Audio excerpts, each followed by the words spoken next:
The opinions expressed by invited guests are their own and do not necessarily reflect the official position of the Alliance for People of Color or Postpartum Support International. This space is intended for informational and educational purposes only and does not replace professional mental health or medical care. If you or someone you know needs emotional or perinatal support, we encourage seeking professional care or accessing PSI's official resources. Welcome, welcome, welcome everyone to Coloring the Conversation. We are so excited to have you here with us today. My name is Patience Riley, and I am the Alliance Program Specialist with PSI's Alliance for People of Color.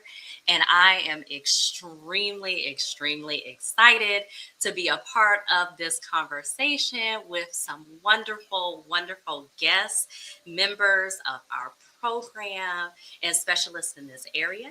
We are talking about movement as medicine with heart health and mental well-being for Black families. So I'm going to start by, happy Black History Month, everybody. Wait a minute. So happy Black History Month, happy Heart Health Month for us. That is part of why we are having these conversations. So we know that our communities, our Black communities, those rates and issues related to our heart health, it's really high. We also know our maternal mortality rates for our Black families. We know how those are looking as well. So it's important for us to have these conversations and for us to talk about ways that we can care for ourselves, care for our bodies, but educate our communities and educate our families that look like us so that we can start to kind of turn those numbers in the other direction. So I am purposely, we hear the stats all the time. I'm purposely not saying those because we are trying to kind of to something else at this time. So I am very excited. I was about to jump in and say, let's just introduce ourselves so we can get this conversation going. But no, we first had to say happy Black History Month and while we are here. But I am going to start with Lenora. If you don't mind just introducing yourself, telling us a little bit about who you are, what you do, and especially hitting on some of that movement piece with your work, and then we will just go to whoever feels led to come off next. Or Lenora, you can choose. Excellent. Thank you. Also, happy Black History Month. I am Lenora Johnson. I am a licensed clinical social worker, also a supervisor, helping out clinicians kind of across the whole nine. You reach out to me, I'm gonna ask you, we're gonna have a conversation about it. Like no stone left unturned, no person left unhelped. I am situated in Portland, Oregon. I have been out here about 7 years. And I like to say, what I do in the world of mental health is what I like to call the Lenora Fusion. It's all about figuring out what works in the moment. And I don't believe there's anything that we can't tap into that doesn't allow for us to heal.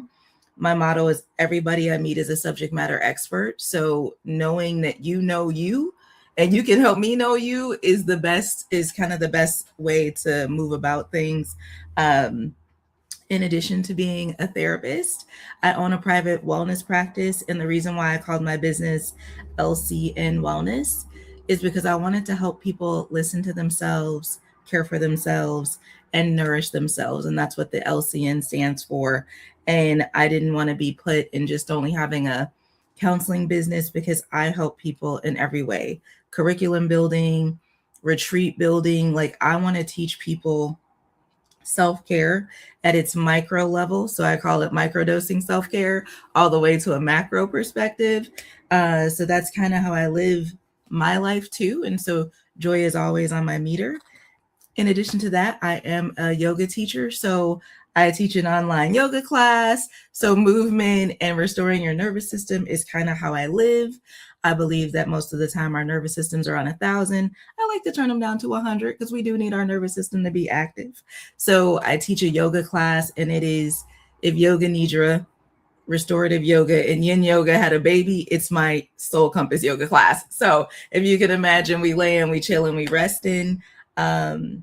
And this is kind of how I got into this business, because I see how overwhelmed we are, how trapped in grief we are, how trapped in this, sometimes these trauma cycles we're in. And I want to help people kind of move into more of this free life. We hear this phrase, soft girl era. And so I want us to embrace it so that we can increase our longevity. And so with that, I will say, zip and popcorn to, let's go to Jasmine. I'm feeling the energy over here. Well, hello. I am Jasmine Mitchell. I am a certified personal trainer and a certified pre and postnatal exercise specialist. I'm also a newly certified Bar 3 instructor, which has been outstanding.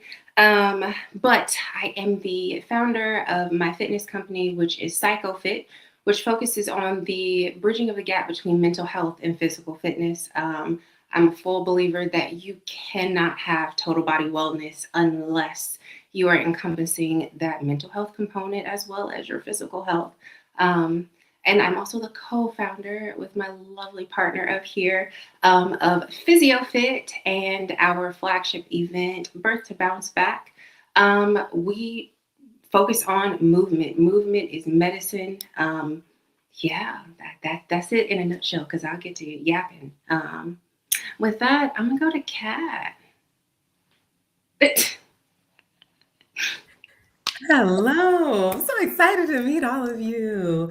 So my name is Dr. Catherine Sylvester. I'm a physical therapist, and I've been a PT for 15 years. And I help women use smartwatches and blood pressure cuffs to make better decisions for better births and better health. And I love that we are talking about both birth and health today, because they go hand in hand, right? And one thing that I really believe is that data gives us the power to surprise, the power to defy statistics, the power to eliminate disparities. And I have just seen how, from my standpoint, pelvic health impacts mental health impacts physical health. And so if we can give people the education that they need to address their whole selves, using the things that they have every day, then they can be empowered to then come out and find the help that they need, because they know what they're looking for flag were to come up. And so we do the monitoring. We remotely monitor moms. So we teach them how to monitor, but we also monitor them. We developed an app called Mommy Monitor. And so we're able to see them 24/7. And so if we notice that their stress is elevated, or their blood pressure is high, or their heart rate is elevated, or they have something going on with their temperature, any number that they have access to, we can help them be proactive about it as opposed to being reactive. And then we throw parties. So I'm a girl who likes to have fun as well, more than a period parties, lady parts power parties. We just got into doing 365 vitals parties, where we make learning fun and accessible and understandable. And it's just been so empowering to see how, when you give people tools, they are that much better, not only for themselves, but for the generations that are to come. And with that, I will popcorn over to Dr. Sharose. Oh my We'd love goodness. to learn all about you. Oh, my colleague, Dr. Sylvester. Oh my goodness. Yes, I'm Dr. Sharose Arian. I am also a pelvic floor physical therapist. I know, shout out to the pelvic health girlies. All right, we specialize in TMI.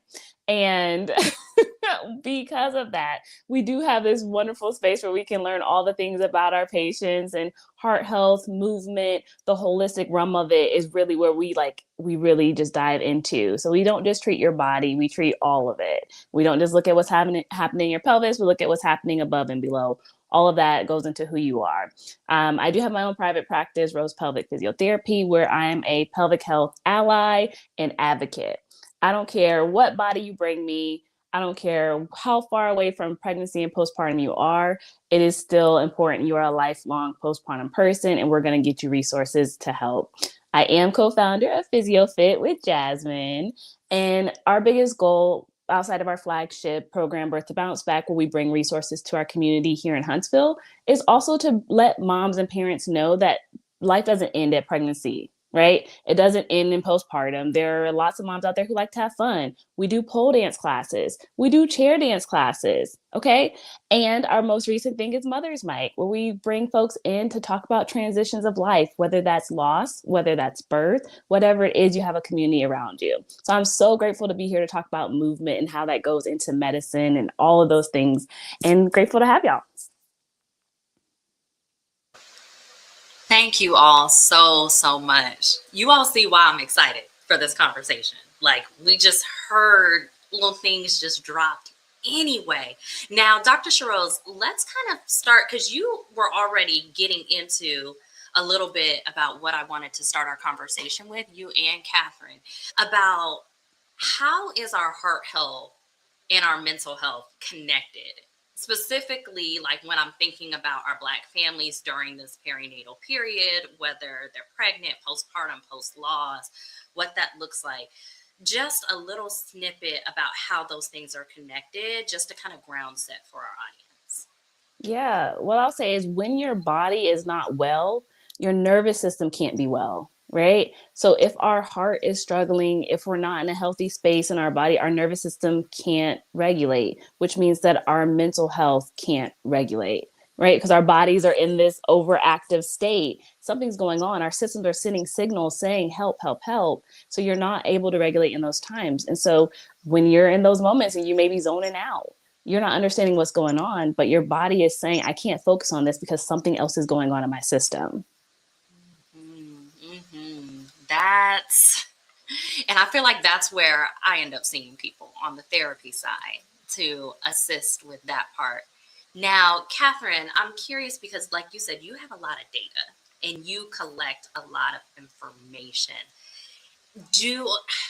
For new parents or anybody that you're working with that comes in and you're explaining to them, what does that look like? How would I know as someone coming in that maybe my heart rate is elevated or my blood pressure might be a little too high? Is there anything that you share with them that they know, any signs or symptoms to look out for, to say, hey, maybe I should check this. Maybe I should look at my watch and see what's going on. Maybe I should check my stress levels. What kind of guidance do you give them? I love that question. I do want to clarify. I like people to know, especially as we know about research and data collection, that when we look at women's data, it is to help them standardize individualization. So what it looks like for society may not look the same for them. And we don't use their data for research purposes. We use it so they can research themselves. So I just want to make sure I clarify that. But when they come on, we have this little, it's like a little saying. So it's when you open your eyes, open your app, and you're specifically looking for ROS, resting heart rate, oxygen levels, sleep quality, sleep quality and stress. And so when you wake up, you get a chance to just reflect and see, okay, if my stress was high overnight, what was happening? Sometimes people will say, I had my mom on my mind all night. I went to sleep thinking about my mom, woke up thinking about my child, my mind is racing. And they're able to immediately say, okay, that means that I need to just calm down, take a moment to reset before I jump out of the bed, right? And so it's what we like to do, because we like people to trust how their body feels. And we also like them to be able to use the data to inform how their body might be feeling when they can't feel it, if that makes sense. Because sometimes we are going so fast that we don't get to take a look at how we're doing. So if they notice that their stress is super low and they're like, yeah, I did have a good night of sleep last night, it's very affirming and it makes them feel good. The next thing they do, though, is after you pee, check your BP. So those are the two things that they do first thing in the morning every day. And that way it's not, I'm waiting until I have a headache or I feel a little dizzy or I feel like something is off. It is, let me just proactively check and see if something is off. But those would be some of the signs that something could be off, what I just mentioned. In terms of their heart rates, if they feel like their heart is beating out of their chest, then typically they'll take a look at their heart rate, look at their stress. The cool thing about some watches is that they give you an indication. It'll like buzz and they'll say, your stress is high, you need to breathe. And so it gives them a chance to reflect. Why is my stress high? I didn't even realize it. Or I did need to take a break. And then they start proactively breathing, throwing breaths into their day so that they can go ahead and reset their nervous systems on their own. And so we try to help people really not only use it to validate how they're feeling, but also to inform what they might not be feeling so that they can be proactive about their mental health. And I think that is so extremely helpful, having them set that baseline, especially because I see that a lot. I don't even know what my baseline is, but all I know is that I get really, really elevated. And so that is such a wonderful way of doing it, of, hey, what is my baseline starting at this beginning point? And with your example, you were going into what I was wanting to dive in a little bit next of, hey, I was thinking about my mom this entire time. And I'm curious from you all of like, what role does our family history, our culture play in supporting not only our hearts, but our mental health? Because we also know that when we are checking in, it's like, hey, what's your family history as it relates to these? And sometimes our families talk about these things, but sometimes our families do not talk about these things. So I'm curious from you all's perspective of, what does that family history or culture, or how does that play a role into this? I'd say cultural competency is a huge part of it. So having a provider who understands your culture, or at least willing to learn about it, is huge. Because not everyone, when we talk about mental health, can say, oh, I was just talking to my therapist the other day. They'd be like, oh my God, pray about it, right? What are we seeing a therapist for? Or even the idea of medication, things that help us stabilize ourselves in order to give us the capacity to do other things like move and work out, right? From a personal note, I'm on an antidepressant, but I had a prescription for it 2 years before I took it, because of the connotation idea of what that might mean for me to be on an antidepressant. But what it gave me access to was the ability to get up and work out, in which I wasn't able to do before. So cultural side of it is huge, right? Understanding what we've been taught in over the years, but then also that family history of those conditions, right? Depression is something that runs in my family, but it's not called that. It's called grandma is just grandma. She just a little cookie, right? She gonna do what she do. And so understanding that it doesn't look like what the textbooks might call it, but that it does show up in our families, and then saying it and talking to someone about it can help you identify it. Yeah, I always think that's an important question when I'm kind of doing my intakes. I always ask that, like, hey, any family history of this, or is there somebody where we know that auntie, that uncle, that cousin, something's going on, but nobody has named it as that particular thing? And Jasmine, I think you came off mute. Anything to add? Yeah, I was just going to jump in. Like, a big part of it is those family expectations. It falls into family history. I know for myself, as a stay-at-home mom, I had a lot of obligation that was already placed on me. But when it came to trying to do better by myself, because I did have a history of depression, so I was trying to be proactive about speaking up and saying when I wasn't okay. But sometimes family adds on to that weight. I know when I reached out, to family members in particular, getting responses like, you're being selfish. You need to stop focusing on yourself so much.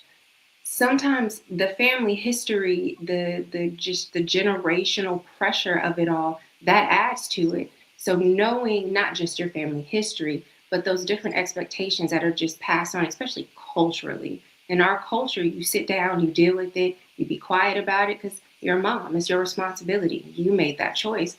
When in actuality, that is not the response that we should get. So knowing how to reach out to other people that will respond to you in a better way. Mm-hmm. That is a very, very huge part. Lenora, I feel you itching. I am. I want to say, number one, I just love everything you all are doing. Like, I just needed to take a moment and say that, like, open your eyes, open your app. Anyway, I just love it. So, the other piece that I see as well is this stigma that you have to carry it all. Like, every single thing, you just have to carry it all.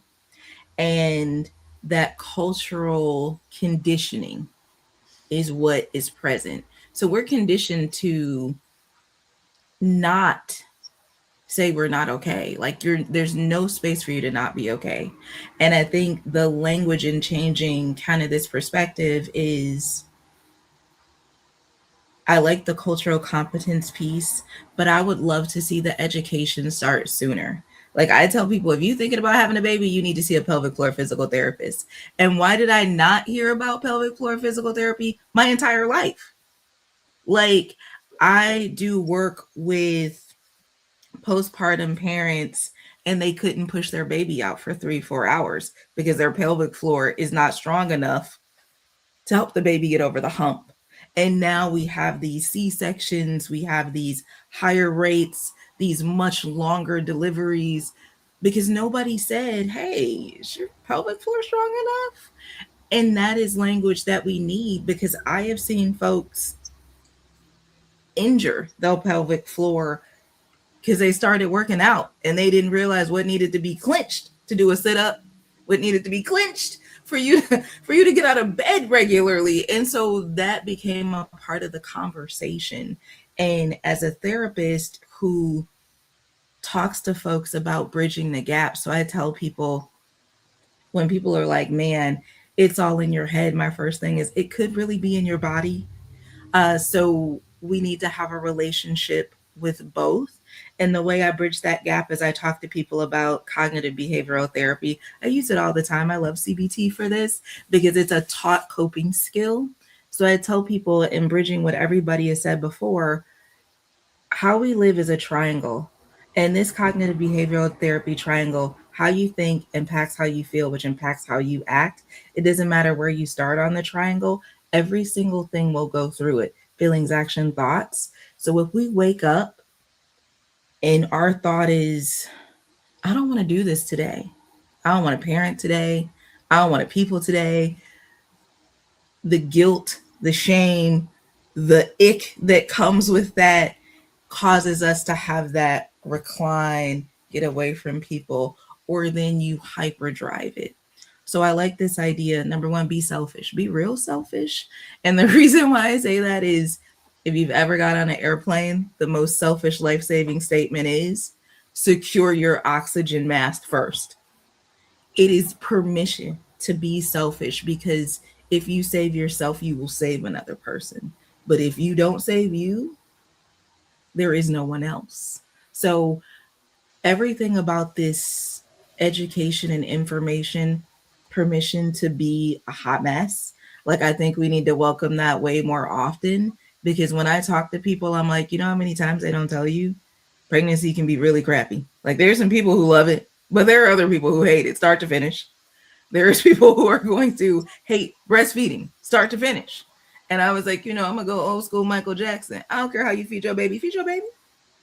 We have to put permission back into our lives, because especially as people of color, we have been forced into everything. We got forced into food during, slavery. We got forced into all of these things we didn't own. We got forced into high blood pressure because we were forced into only having a certain amount of food. We had to learn to branch out. So that talking to someone who looks like you, who understands where you've been, is freedom too. So I just wanted to throw that in there to say, what impacts us looks different, because then we'd have to admit all that historical stuff really mattered, and people ain't willing to admit all that historical stuff really mattered into present day bodies. When you were speaking, I thought about, I know we need pelvic floor PT earlier, way earlier than pregnancy, right? Children need to be seeing pelvic floor physical therapists. And we also need to think, where are those areas where we struggle, but we could thrive if we had earlier intervention? So we're talking about heart health. Where are the cardiologists when are they being introduced when something is wrong? It should be more proactive. Same thing with lactation consultants. We should see them before we birth. Doulas. There's a whole list, but I just want to say we can equip people better. We just have to decide to. And then the other thing I was going to say, because when Dr. Sharose brought up, the medication and the movement and like all the the interventions. And I know that with patients, when you help with like daydreaming, I heard a podcast that you did the other day about daydreaming and just some other things that people can do for their mental health. What I love about data is that people can look and say, okay, this medication really helped me. Or this one's not really working that well. Gosh, every time I take it, my stress is elevated. Or they may be put on a medication that they think is supposed to control their blood pressure. But if they're checking every day and notice it's trending in the wrong direction, then maybe they need to pivot. They may want to move every single morning at 5 a.m. But if they wake up and their body is under recovered and their sleep quality is poor, they may have to move that movement to a different time of day or change the way it looks. Because if we are not moving and then we're not sleeping well, we could sleep for 8 hours and not have any quality. And then we wonder why we're irritated the next day when the hormones that help us regulate our mental health and our heart health and even the way we eat, right? The habits that we take on, the energy that we have to move, all of that is regulated overnight. And so we have to start giving ourselves permission. When y'all said selfishness, it's like, I don't even know if I agree with the word. I agree with the concept of it, right? Because pouring into ourselves is selfless. It is absolutely selfless. And what I found with moms and women is that when they see how they're doing, they do ask for help. They do break that cultural conditioning because they will wake up and say, hubby, I know you want to go out tonight. If that's the case, I'm going to need you to take all 3 kids to school today. And then I'll be able to sleep in. I'm calling my job and letting them know I need to work remotely today. And then by the time he comes back, she's charged up, stress is low, right? And it's because we have something to say, you deserve this. We shouldn't need it, but we have it. And how we feel is more than enough. All I'm saying is I have seen that now that people have an objective way to validate their asks and their actions, they take themselves up on it. Yeah.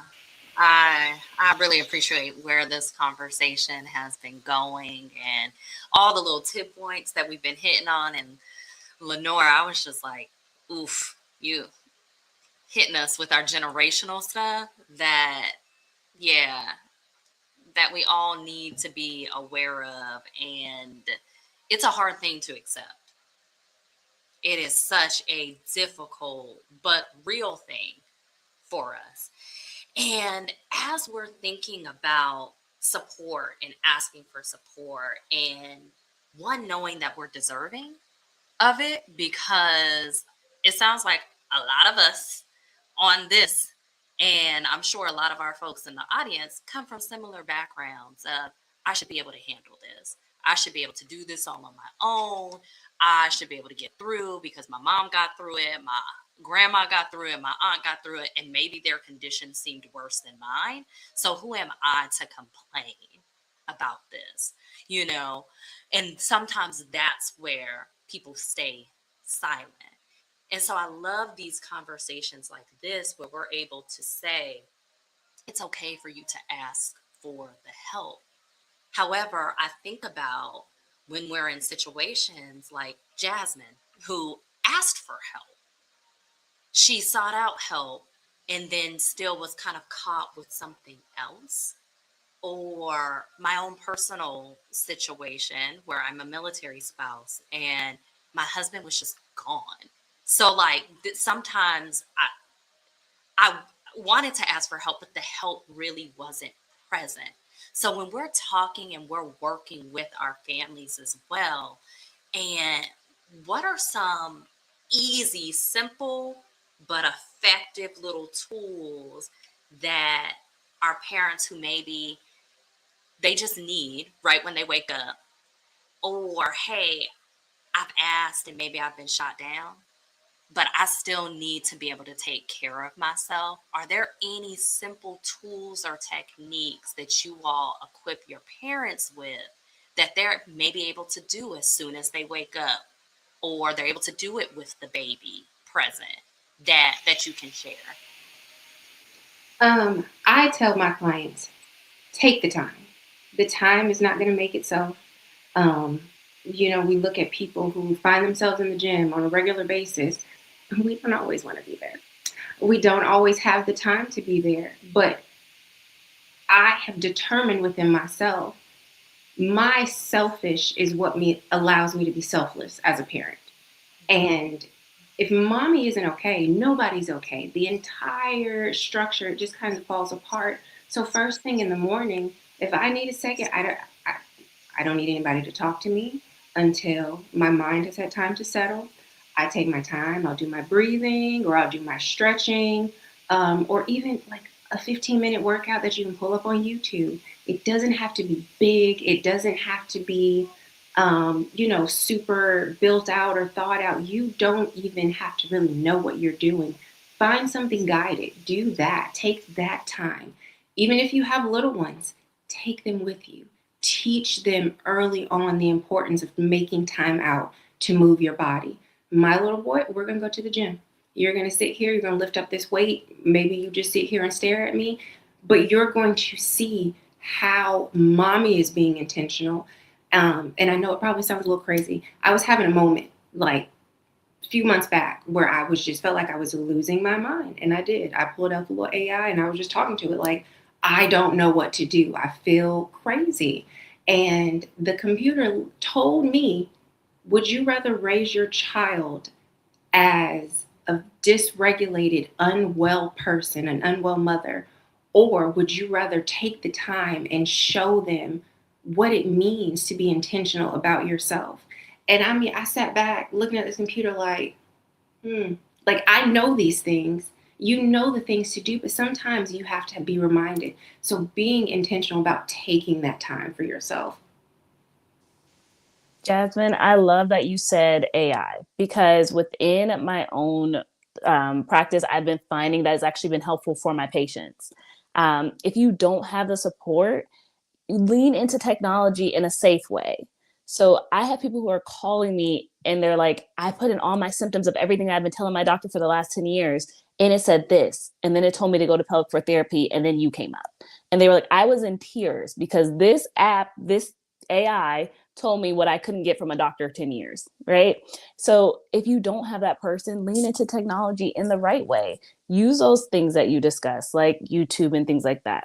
The other thing I recommend for folks is journaling. Before you get out of that bed, pull out your journal. And a beautiful friend, Dr. Joshua Baker, has been talking about grief and resilience. We as Black women have to be resilient. We have to show up because who else is going to do it? We have to feed the children. We have to show up in these jobs. But I would love to go the rest of my life without being resilient. I want to be soft and pliable as ever, right? Okay, bend me up. And that's because we've had to be. But I want us to understand that the feelings that you have, there's a bit of grief around it too. Grief of not the family that maybe you expected or the support that you expected. Understand that those are real things, understands we have to process those things, and then find our solutions on the other side of it. And it may be something that pops up again when you're raising your child and you have these ideas of the grandparent they might have. They might not have that, and that is okay. But why don't we journal that? Let's see what comes out. Let's see what emotions that we can then process and be able to then move past that. And then your body might be like, whew, that was a lot of things. Let me get up and walk around my house. It doesn't have to be outside. It doesn't have to be a track. It could be walking back and forth 20 laps in your living room. Movement doesn't have to be big. It just has to be intentional. I love that. So some of my shortcuts, I'll say, I do in twofold. One, we have to have language about how we'd like to be treated. And so what I think is really hard when I work with people is they can tell me everything they don't like. Nobody can really jump in and be like, I like these things. So one of the things that I help people with, I'm just going to show my little self-care recipe card. So this little recipe card is where I tell people you need to have some ideas about your ideal relationship goals and ideal relationship communication. What I find is we don't know how we want people to talk to us. Therefore, we don't always know how we want people to treat us. And some people be like, I'm going to talk to you how I want to talk to you. That might not be the permission you need to give another person. So first round of support is just knowing what you need to hear. So one of mine's 30 minutes when I wake up uninterrupted. I wake up, 30 minutes. I don't care what I do in that 30 minutes. Don't bother me. It is mine. And that's kind of if you take medication in the morning, get up, take your medication, and then do something supportive or restorative. So when I talked a little bit about restorative yoga, we talk about building a nest. And what I encourage people to do throughout your day, if you're sitting at your desk right now, I challenge you to put some pillows underneath your feet and just notice how gravity can then help you start to relax wherever you are. If you're chilling on your couch, build up some pillows under your elbows and allow for your body to not always have to take on the work. So my challenge is, can you make any part of your day softer, even if it's just for 10 minutes? So elevate something, put your body up. If you laying in bed, throw some pillows under your knees, even though that doesn't seem like much, it is. So when I'm in my restorative classes and I'm in a restorative pose, if I just want to lay on my side, I'm gonna throw a pillow under that thing and I'm gonna ease on over that pillow. I might put my arm up because we don't often move our side bodies.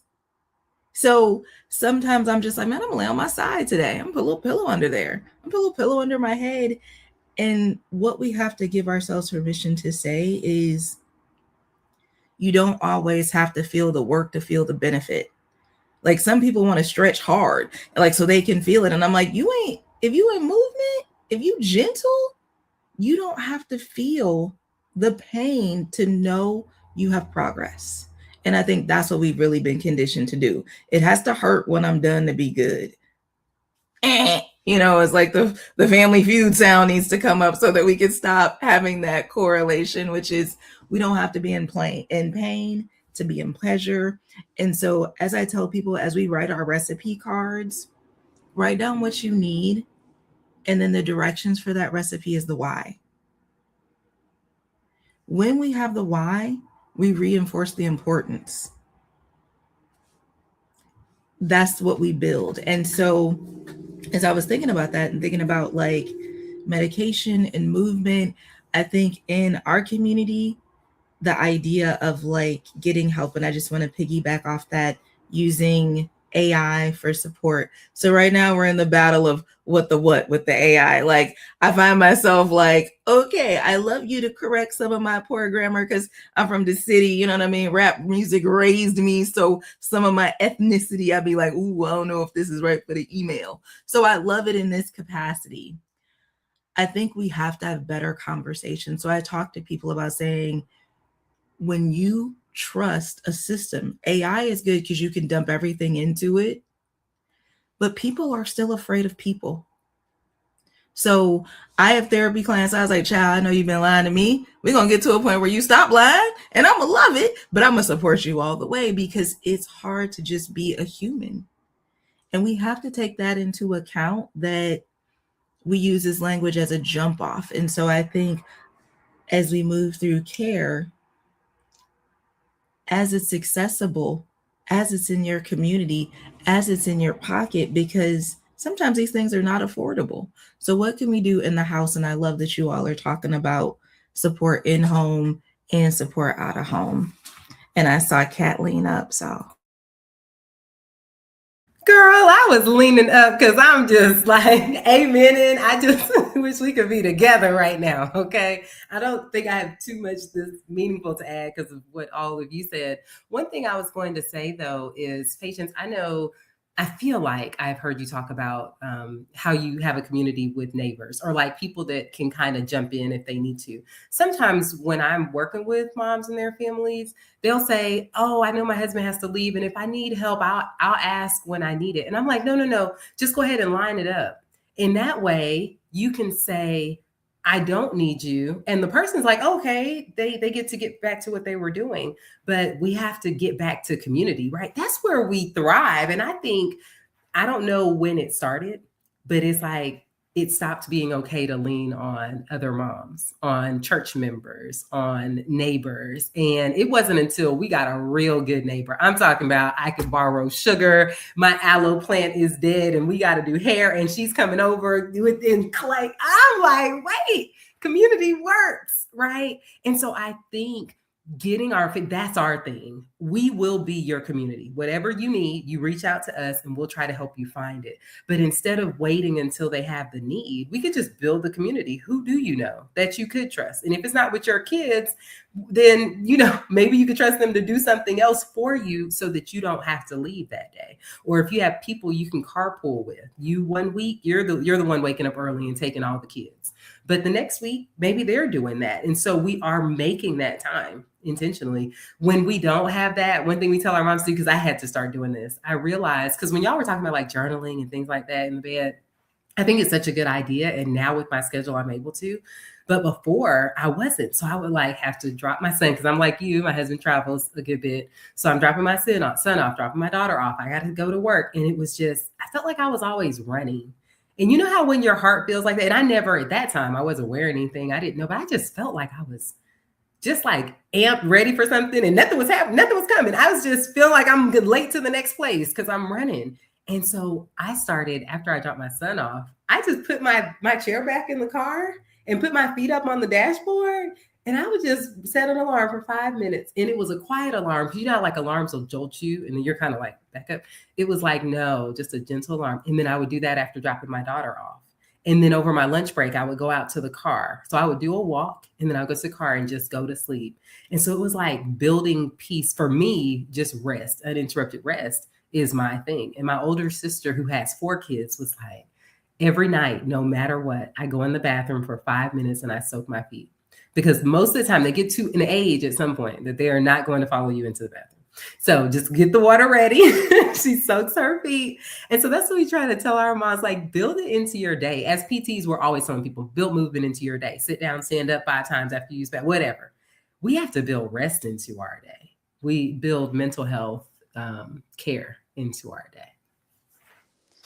Catherine, can I just piggyback off what you said, though? Because that alarm piece I want to highlight that. I used to wake up to every morning, and I felt like I was on the wrong side of the bed every single morning. I changed it to this beautiful little, oh my goodness, birds are chirping at me. And when I say the way that I wake up, we have to listen to our nervous system, right? We cannot shock it so much in such a space. Like, I'm gonna get up. I promise you, it doesn't have to like give me a night terror in order to do it. Dr. Sharose, my mom never woke us up. We had to wake ourselves up. I was almost late for my flight for the Bahamas for my high school senior trip, because she did not wake us up. And I used to be like, why won't she just wake us up?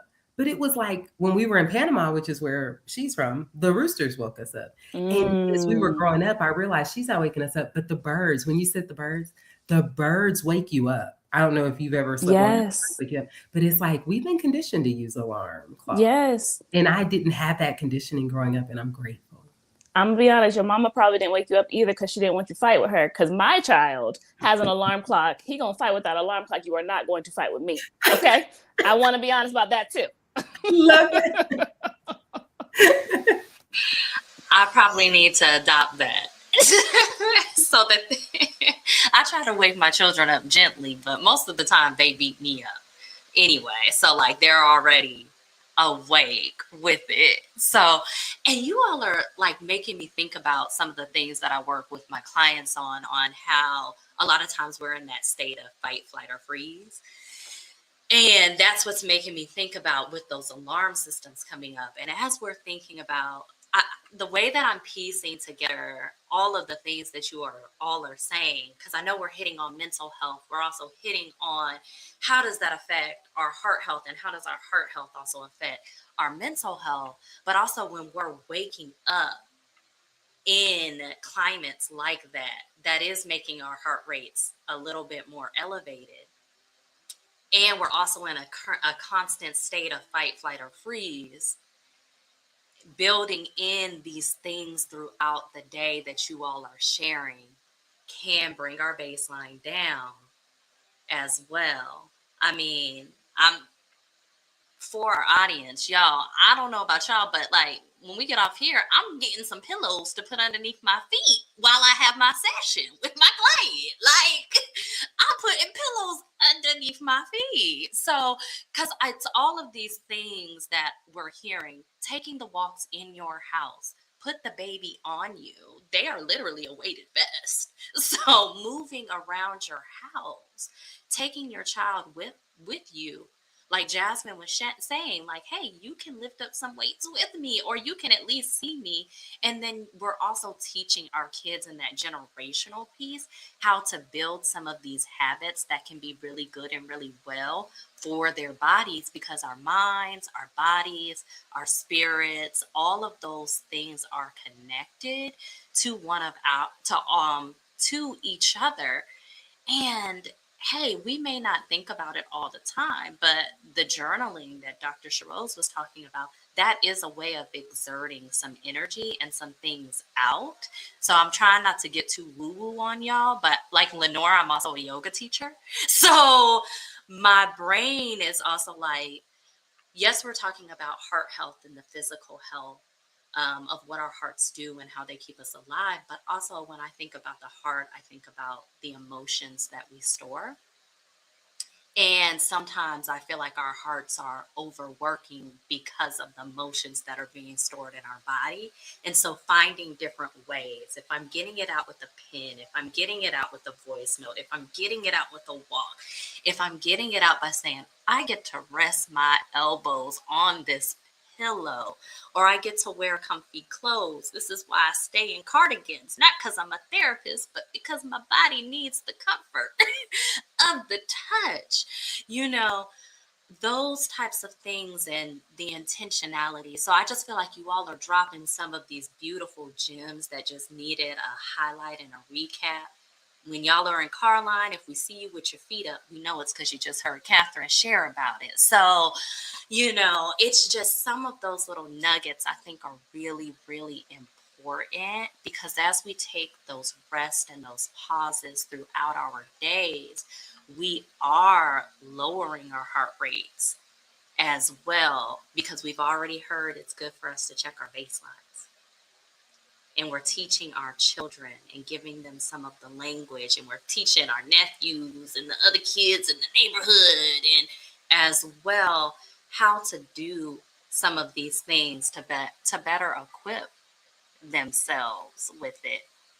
So just so that I can make sure that I'm honoring everybody's time, if we had maybe 2 things that you all would want to, and this is 2 things per person. So the way that our conversation's been going, that's why I was like, I need to pull this part in right now, because this is going to take us home, the home stretch. But if there are 2 things that you could share with our audience that you think could be really helpful for their mental health as well as their heart health physically or in that emotional sense as well, what would you offer for them today?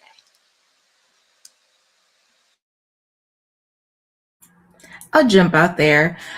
So one, because people we call it like white coat syndrome. You don't know what you want to say when you walk into your doctor's appointment. Like you gung-ho the night before talking to somebody. Write down what you are concerned about. Write it down, voice note it, have somebody call you right before you go into the doctor's office or something. But write it down, because you get in there and what happens? I'll say, do you have any other questions? And they walk out the room and you remember 9 things. So I would invite just that ability to bring that right into the room with you. The other thing I will also share, as a therapist, it's okay to not know what you want. It's okay to not have a goal. Because some people will say, well, tell people you need help. Well, if nobody ever defined help to you, you get stunted from being even able to ask. So my thing is, if you have a worry, then you have a reason to reach out. That's it. A worry. And if we leave it at something that small as a worry, it's accessible. And that's all I want to say is we have to make care normalized. This thinking about heart health, even chronic conditions. Like I worked in dialysis, which is how I really started to do terminal illness work, chronic illness work. So it allowed for me to look at people differently, because I didn't know about how our hearts worked until I was in dialysis. And I was like, oh, your heart working real hard because you drank way too much fluid. So, and now your heart is doing, this instead of this. It's like, don't. But nobody gave me those visuals. So what I would say is, let's have a conversation about it. 2 things that can kill your kidneys: diabetes and hypertension. So all of our systems will come together. And that's what I want to say. So thank you for giving me a chance to say that. Well, I'll piggyback off of what Lenora said, the education side of it. So when we talk about how early cardiologists can come into, the realm of things, we need them so much sooner, but we need to educate people that pregnancy is such a task on your heart. The blood load that you have in pregnancy, I know Catherine's like, yes, it is. Pregnancy itself is such a load on your heart. And then we have to recover. And then we have hormones. And then we have family histories of diabetes. Education, we need to be seeing cardiologists well before we're even planning to have children, right? Or if we're not planning to have children, right? We just need to see them so we have a baseline of what our life is like. What does my heart look like on an EKG? What is my baseline? Okay. So that's one thing I want to share. The other thing is your heart is a muscle. Okay. It is a muscle. We want to teach it to be on and active, but we also want to teach it to rest. And we've talked a lot about the rest part of it, but the active side of it, we do want you to be able to get your heart rate up and it comes down normally and naturally. We want you to be able to, get excited about something, but then let it come down. If you can't let that part come down, that is a worry. That is something I want you to reach out to somebody about, right? We know the heart can get up there, but can it come down? So that's why we talked a lot about the rest, is because we know how to excite the heart, but can we bring it down? Can we strengthen it? Can we show it like, let's get up and come down in a controlled way? That's where exercise and movement comes into it. Just like any other muscle that we're building in our body, we need to do that with our heart. Thank you for letting me share a piece of my heart with y'all today.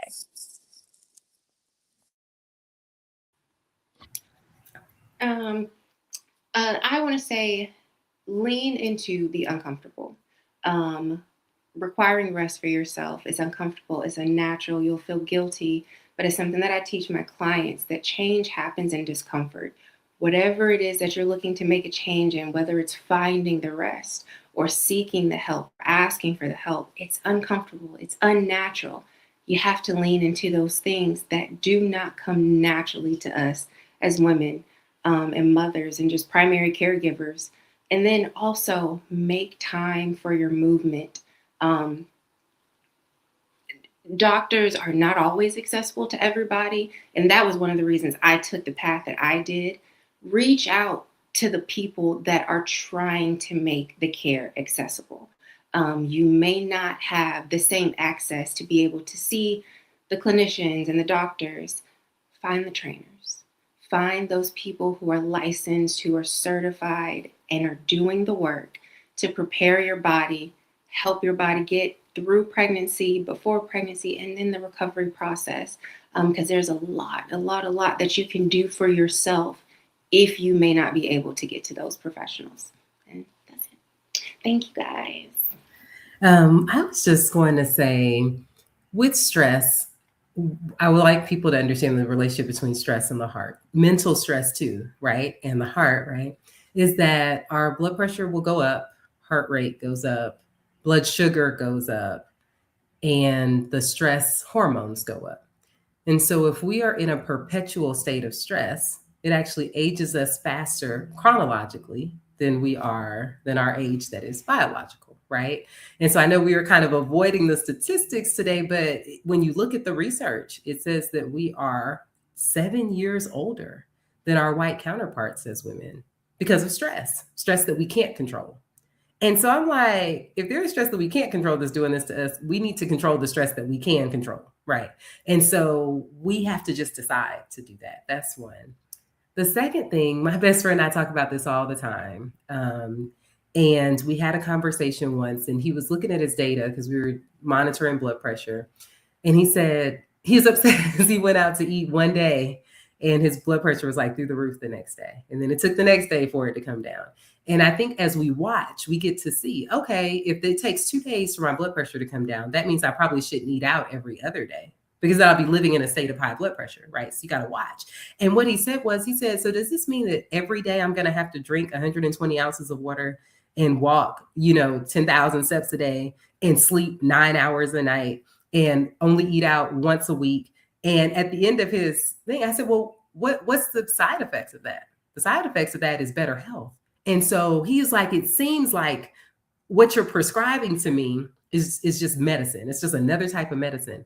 And it's what we're talking about today. It is. Everything that we talked about today is another kind of medicine. And what I love about it, because I have started thinking about like the power to surprise. Kia came out with this slogan in 2005. That was their slogan. But when they first came out, as y'all know, because we all know about Dr. Sharose and Jazz, they look much younger than us, like the rest of us. And so, I don't know.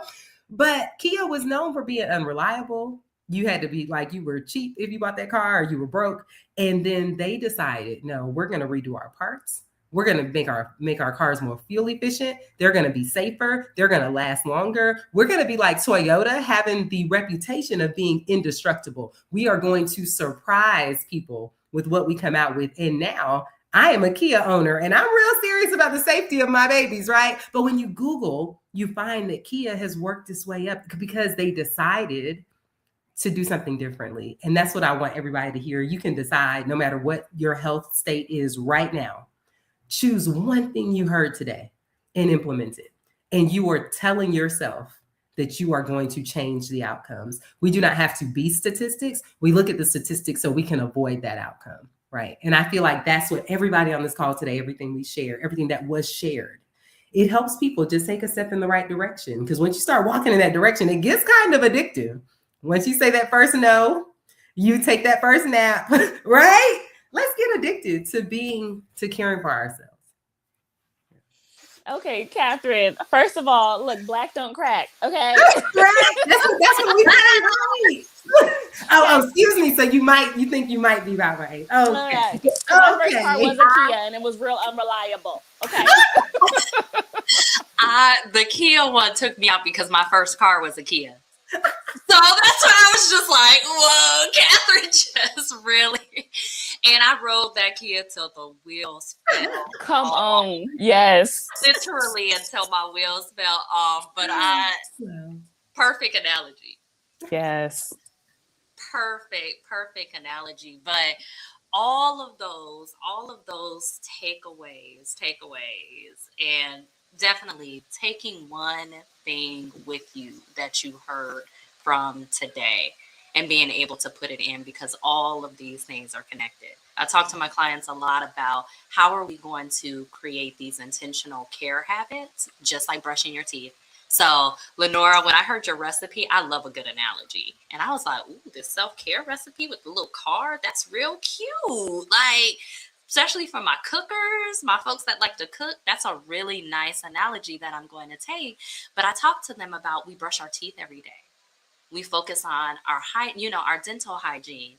And there's some things that we do, and we do it usually more than once a day.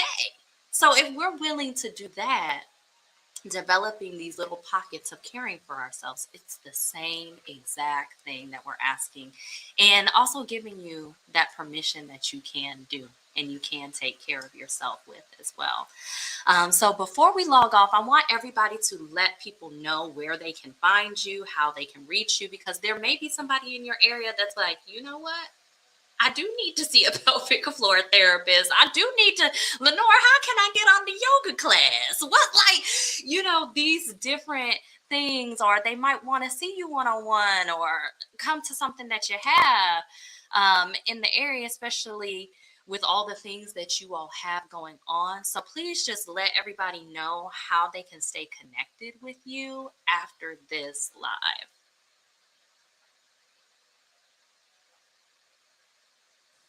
I'll go first. Mine is Operation MIST. MIST stands for Monitor, Intervene, Survive, Thrive on all platforms.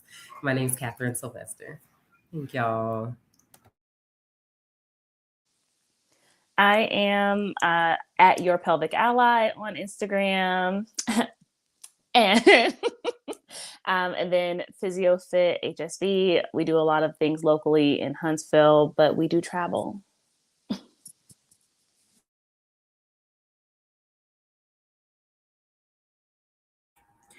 So I am lcandwellness.com, and you can find me at that on the social medias.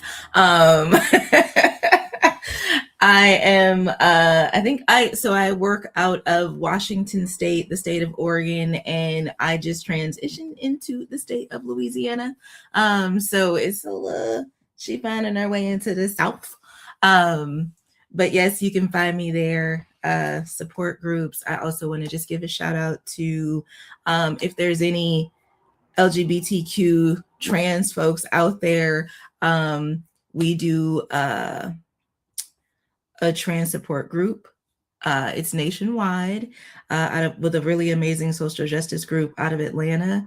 We host it once a month, and it is only for Black, queer, and trans parents. So you can also find that information on my YouTube and social media. So shout out to folks. And I am on Instagram, Facebook at PsychoFit LLC. Y'all reach out to me. I'm more than happy to answer your questions. Thank you all so much for such a rich conversation, for sharing everything about you, for sharing yourselves, for sharing your work, as well with our audience, with our community, just so that we can know how to better take care of ourselves. Shameless plug, y'all. With PSI, we do have a yoga group for our pregnant and postpartum parents. We do, yes. I'm one of the leaders. So we do it the first and the third Wednesday of the month at 11:30 a.m. Eastern Standard Time. I know we're talking a lot about accessibility. And so it's free. So log on like you would do any of our support groups. We have our hotlines. We have our helplines that are showing on the bottom of how to get connected with us. Just visit postpartum.net. And that is how you can join us with that in particular. If you all are interested in learning more about smartwatches as well as pelvic floor health and how that can help with maternal mental health, you are in for a treat, y'all, because the Alliance is hosting a continuing education event next month. It will be on March 25th at 12:30 p.m. Eastern Standard Time with Dr. Catherine Sylvester, the Mommy Monitor down there. She is going to teach us, and we will be learning a little bit more from her. So I am so excited that that is an event that we will be having. We will be having things come out. It's already available on PSI's website. So if you go to postpartum.net and you go underneath trainings, you can register and you can join us for that. It's going to be an hour and a half of just some more information because, like we have shared, getting connected with our pelvic floor therapist earlier is so important, and it's so needed. And this is how people know. So another step could just be sharing this live with your network and with your community to say, hey, here's some resources, here's some information, and here are some things that they talked about and touched on that may be helpful to you. So thank you again so much, y'all, for coming and joining me. And we will see you all next month, for our Coloring the Conversation. Y'all be good. Happy Thank you all.